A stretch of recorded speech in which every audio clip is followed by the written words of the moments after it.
গতকাল প্রথম ধাপে যে চূড়ান্ত ভোটার তালিকা বেরিয়েছে তাতে 63.5 লক্ষের বেশি নাম বাদ পড়েছে। খসড়া ভোটার তালিকায় 58,20,899 জনের নাম বাদ গিয়েছিল। আর চূড়ান্ত ভোটার তালিকায় বাদ পড়েছে আরও 5,46,053 জনের নাম। দুয়ে মিলে বাদ পড়া নামের সংখ্যা হল 63,66,952।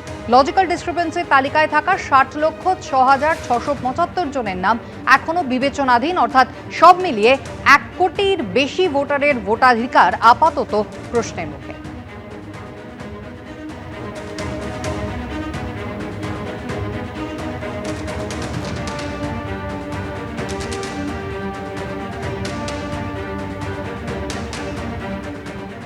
নির্বাচন কমিশনের দেওয়া তথ্য অনুযায়ী 2025 সালের 27 অক্টোবর অর্থাৎ এসআইআর শুরুর আগে এ রাজ্যে ভোটার সংখ্যা ছিল 7,66,37,529। 16 ডিসেম্বর প্রকাশিত হয় খসড়া তালিকা, যেখানে নাম ছিল 7,08,16,630 জনের।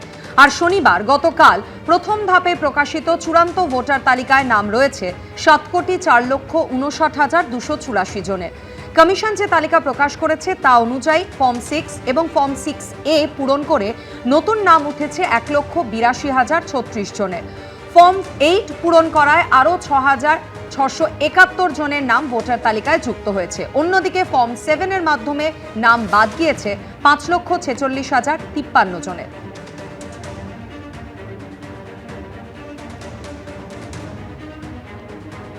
ড্রাফট রোল পাবলিকেশন করেছিলাম এএসডিডি বাদ দিয়ে। ওই সময় আমাদের ছিল 7,08,00,000 প্রায় ছিল। আজকে আছে আপনার 7,04,00,000 আছে। তো প্রায় 3,75,000 যেটা আছে ওটা নাম কেটেছে, এটা নাম কেটেছে, এটা যে ড্রাফট রোল থেকে কেটেছে, তারপরে হতে পারে এর থেকে বেশি কেটেছে। চূড়ান্ত তালিকায় যাদের নাম বাদ গেল এরপর তারা ঠিক কি করতে পারেন, সিইও কি জানিয়েছেন দেখুন। যারা ডিলিট অলরেডি হয়ে গেছে 5 লাখ থেকে বেশি, ওরা আপিল করতে পারবে। They can do appeal to the DO, they can do appeal to the CO. ঠিক আছে, এডুকেশন ছাড়া যে এডুকেশন যেটা আছে ওটা জুডিশিয়াল প্রসেস আছে।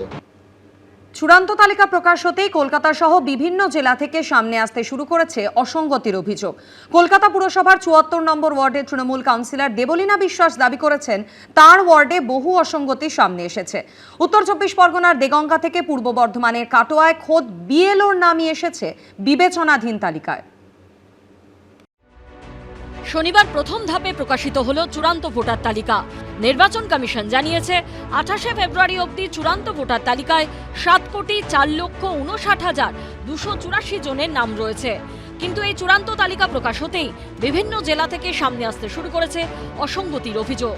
শনিবার তালিকা প্রকাশের পর মুখ্যমন্ত্রীর বিধানসভা কেন্দ্র ভবানীপুরে তৈরি হয় নাটকীয় পরিস্থিতি। ভবানীপুর বিধানসভা 93 নম্বর ওয়ার্ড, যা কলকাতা পুরসভার 74 নম্বর ওয়ার্ডের মধ্যে পড়ে। স্থানীয় তৃণমূল কাউন্সিলর দেবলীনা বিশ্বাসের দাবি তার ওয়ার্ডে বহু অসঙ্গতি সামনে এসেছে। অবাক হচ্ছি, এই পিসি সরকারের ম্যাজিকের মতন ইলেকশন কমিশন যে লিস্ট বের করেছে, জীবিত লোকের নাম কেটে দিয়ে মৃত লোকের নাম রেখে দিয়েছে। আমার ডান দিকে হচ্ছেন ওনার নাম, উনি বেঁচে আছেন, উনি ডিলিটেড, লিস্টে নাম নেই। আর আমার বাঁদিকে যিনি রয়েছেন ওনার শাশুড়ি মা মরে গেছে, ওনার নাম রয়েছে লিস্ট। 553 নম্বর সিরিয়ালে নাম রয়েছে যুগ্নু বাসপাড়ের। তার বৌমার দাবি শাশুড়ি মারা গেছেন গত ডিসেম্বর মাসে, অথচ সেই তথ্য দেবার পরও চূড়ান্ত তালিকায় তার নামের পাশে ডিলিটেড লেখা নেই। কবে মারা গেছে? 18 ডিসেম্বর। আমি সব কিছু ডকুমেন্ট জমা দিয়েছি বিএলওর কাছে, অ্যাকসেপ্টেড মেসেজ এসেছিল। আবার এই ওয়ার্ডের ভোটার কুসুম পোদ্দারের দাবি তিনি দীর্ঘদিন ধরে ভোট দেওয়া সত্ত্বেও এবার তার নামের পাশে লেখা ডিলিটেড। हम तो जिंदा है, मेरा नाम क्यों काट दिया? हम तो बहुत दिन आगे से वोट दे रहे हैं। কলকাতায় যখন এই ছবি, তখন উত্তর 24 পরগনার দেগঙ্গা বিধানসভা এলাকায় খোদ বিএলওর নামই এসেছে বিচারাধীন তালিকায়। আমার টোটাল 982 ভোটার ছিল, কিন্তু বেশি অর্ধেক মানে 200-250 উপরে এখনও আন্ডার জুডিকশন। কিন্তু দেখা গিয়েছে এদের কাগজপত্র ওকে, কোনো ধরনের কাগজপত্রের কোনো সমস্যা আমার দিক থেকে নেই। আর এমনি নো ডাউট সবই কাগজ ওকে। কিন্তু যাদের সমস্যার হওয়ার কথা ছিল সেই ধরনের অনেক ভোটার ক্লিয়ার হয়ে গেছে, কিন্তু যাদের সমস্যা ছিল না তারা সমস্যার মধ্যে পড়ে গেছে। পূর্ব বর্ধমানের কাটোয়াতেও খোদ বিএলওর নামই এসেছে বিচারাধীন তালিকায়। আমি বিএলও, আমার সমস্যা মানে আমি 2002-এ নিজের লিস্ট আমার নাম ছিল, তারপর আমাকে হিয়ারিংয়ে ডাকা হয়েছে এবং হিয়ারিংয়ের সমস্ত ডকুমেন্টস দেখার পরও এখন দেখানো হচ্ছে আন্ডার অ্যাডজুডিকেশন। সেই কারণটা কমিশনই বলতে পারবে। আতান্তরে পড়েছেন খোদ অবসরপ্রাপ্ত এসআই। 12 নম্বর ওয়ার্ডের বাসিন্দা মোহাম্মদ সেলিমের দাবি, দীর্ঘদিন সরকারি চাকরি করেছেন, তারপরও তালিকায় তার নামের পাশে লেখা বিবেচনাধীন।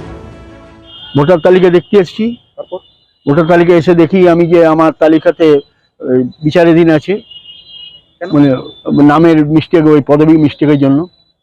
কিন্তু পেশায় তো আপনি সরকারি কর্মী ছিলেন। হ্যাঁ, সরকারি কর্মী ছিলাম, পুলিশের সাব ইন্সপেক্টর ছিলাম। আমি এখন খুব চিন্তিত আছি যে আমার নাম উঠবে কিনা। এখন যারা করেছে তারা ওই মিস্টেক করেছে, সেই জন্য আমাকে ভুগতে হচ্ছে আজ। এই নিয়ে শুরু হয়েছে রাজনৈতিক চাপানোতর। এরা ভয় পাচ্ছে, এরা এই লোকগুলো যদি ভোট দেয় ওদের অবস্থা খারাপ হয়ে যাবে, সেই জন্য করছে। দেখি আমরা তো সুপ্রিম কোর্টে যাব, আমাদের অভিষেক বন্দ্যোপাধ্যায় তো বলেছে ডিসক্রিপেন্সি যদি আমরা দেখি, প্রকৃত ভোটার বাদ গেলে এটা কোর্টে যাবে। এখন জেলা জজরা দেখছেন ব্যাপারটা, দেখা যাক কতটা কি হয়। এটা ইচ্ছাকৃতভাবে করেছে। নিশ্চয়ই ভুল ভ্রান্তি হতেই পারে, তো ওটা কিছু কিছু দ্যাট ভুল ভ্রান্তি was very very small percentage, मतलब वेरी वेरी मिनिस्क्यूल। मतलब এটা যেটা আছে এত বড় এক্সারসাইজ মধ্যে 200-400 या 50-60 কিছু ভুল হয়ে গেছে, দ্যাট ইজ হার্ডলি এনিথিং। ওটা বি আমরা যে আছে যেখানে যেখানে ভুল এসছে আমরা অ্যাকশন নিয়েছি। আমরা যেখানে আমরা দেখলাম কি এটা ইচ্ছাকৃত ভুল হয়েছে, যেখানে লেজিটিমেট ভুল হয়েছে ওখানে আমরা ছেড়ে দিয়েছি, বরনা আমরা অ্যাকশন নিয়েছি। রাজনৈতিক কচকচানি চলছে, কিন্তু যাদের নাম চূড়ান্ত তালিকায় এলো না তাদের দুশ্চিন্তার ভার নেবে কে, উঠছে প্রশ্ন। পার্থপ্রতিম ঘোষ, সমীরণ পাল ও পূর্ণেন্দু সিংহের রিপোর্ট, এবিপি আনন্দ। এবিপি আনন্দ, এগিয়ে থাকে, এগিয়ে রাখে।